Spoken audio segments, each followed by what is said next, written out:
As far from the border as Chicago, schools are also in the grip of terror that men in black could soon be busting down the door and trying to round up kids and send them God knows where, some country.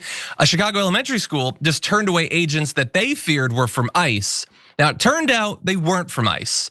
They were still government agents. They were from the Secret Service, okay? And so around 11:15 a.m., the agents attempted to enter Hamline Elementary School. And the school officials initially said that the agents were from ICE. ICE denied it. They later learned that they were from Secret Service. So there's a little bit of a miscommunication. I don't know if it was on the part of the school or if the Secret Service was like, well, ICE is now allowed to go into the schools, so maybe we could just claim that we're them and then they'll let us in. You should know that this particular school, more than 90% of the students are Latino, about 2/3 are English learners. And so I guess this is supposed to be better. That we thought it was ICE and it turned out no, it was the Secret Service trying to get into the school. I'm not sure you're gonna think it's better when you find out why the Secret Service was going there. So they said they were searching for an 11-year-old who posted an anti-Trump video.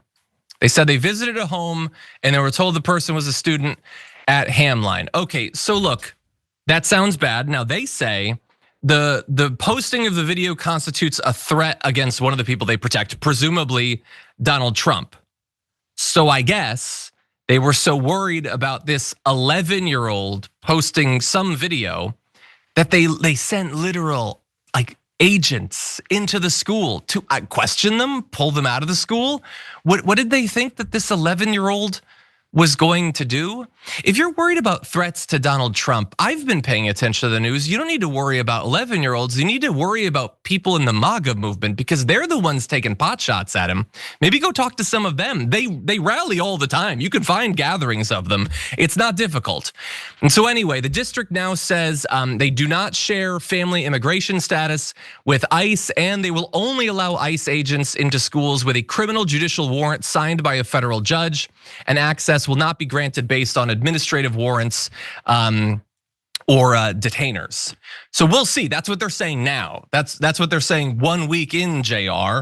But we know Donald Trump is gonna need this, both to, I guess, make good on promises he made, but also far more importantly, distract people from the utter devastation his economic policies are gonna wreak.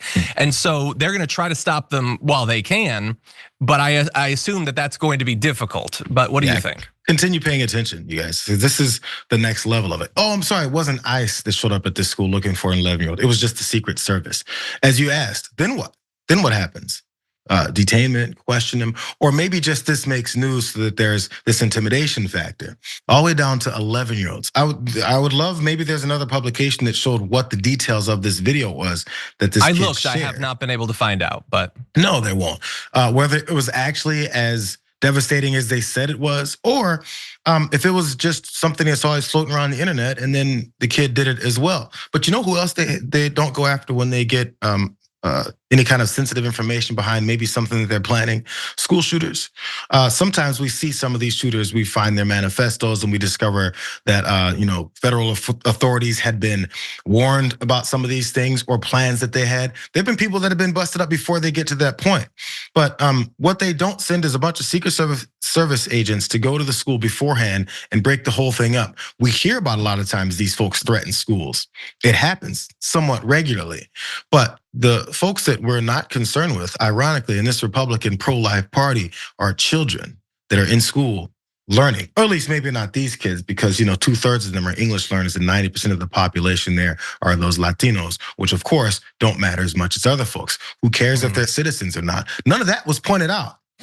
But in these instances, we're coming after folks because of who they are and where maybe their parents or grandparents came from. Are we seeing it yet? Like, keep paying attention.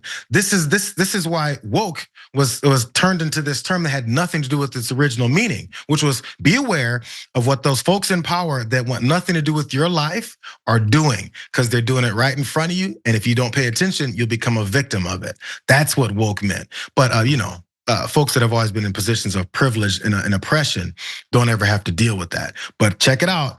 More and more of those folks that never had to deal with it, they're gonna start to get a taste of what folks who are traditionally oppressed in this country have always felt. We're used to it, we've seen it. Yeah, Yeah, you're so right. And look, the thing for me that connects these two is like, oh, law enforcement can go into a school under certain circumstances, not if there's an active shooter. It's their job to. Then they just circle it, Look at how that do a little works. perimeter around it. But if the kids' parents don't have papers or whatever, if they shared a video on TikTok or something, then real brave, kicking down the door. By the way, you mentioned shooters and all that. So we didn't talk on the show about the Nashville school shooting, but they had because in America we just let these shootings happen and we're never ever going to ban the guns. Since you can't ban the guns, you just do some other BS or whatever. Like lock the doors or bar the doors or don't have doors. It's just brick all around. So they had spent $1 million on an AI system to detect guns, and it failed. And I am both shocked and chagrined. $1 million. Crazy. You know what would have been great? Making it so the kid couldn't have a gun. I think that would be a great idea. Maybe we'll try it in 100 years or something, if there's anything left of us. Or maybe stop complaining about failed schools when we absolutely are taking more money from them to give to folks like this to create things that don't work. Yeah, the schools haven't failed. We have failed the schools. And we are continuing to fail them. And again, we're gonna spend a whole hell of a lot of money doing this.